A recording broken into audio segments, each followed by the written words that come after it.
welcome back to the Cosmopolitan Sportsbook right here on the Las Vegas Strip.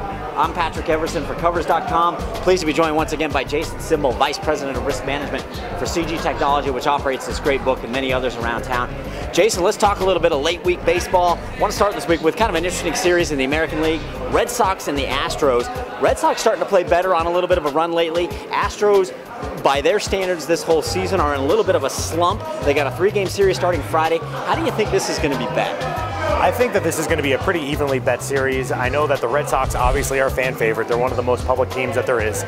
Remember, the Astros were a team that people expected to be pretty good this year, right, but not quite this good. Right. And it really took bettors a little bit of time to get on that bandwagon. Now that they're on the bandwagon, they've been struggling. So it's actually been a little beneficial to us. But I still think it'll do two-way action because of how successful the Astros have been and how public the Red Sox are. I actually think that this is a series where we might end up needing the favorite because bettors will take a shot on the underdog for both of the scenarios I just explained. All righty, very good. Moving on, Giants, Rockies, they got a 4-game series. We're talking Thursday. It actually starts Thursday. Senzatella is pitching in Game 2. Antonio Senzatella for the Rockies, pitching Game 2 of this series. He's 8-2 this season. However, he's gotten banged around a lot the last few weeks. 4 games with 4 earned runs and 5 innings or less. Are bettors backing off him, or are they just riding the Rocky wave? Riding the Rocky wave. Look, it's nice when you give up 4 runs and you win the game 11-5, right? That's what's been going on with this team. The Rockies have become a very public team. We've actually been rooting against them the past couple weeks. People really have flocked to that offense, betting the Rockies and betting the over and all those games. Giants have struggled, as we know, this year, right, so I don't really expect them to not bet the Rockies in this series. I think we'll be needing the Giants here. All righty, very good. And finally, let's wrap it up. Indians, Twins. They got a 3-game series starting on Friday.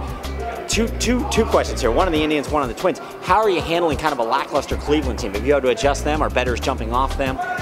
So to answer the question in kind of 2 ways, we've had a pretty good baseball season so far, and one of the reasons for that is because of the lack of success by both the Indians and the Cubs, and also the extreme success of some teams that people thought would be basement dwellers, the Twins and the Brewers. And we're talking the same division. So the Twins have been very successful for us this year, and one of the reasons we're doing well is the Indians. People have not stopped betting the Indians yet. Really? They have also not started to bet the Twins yet. So now that they're playing each other, I figure people to bet the Indians in this one.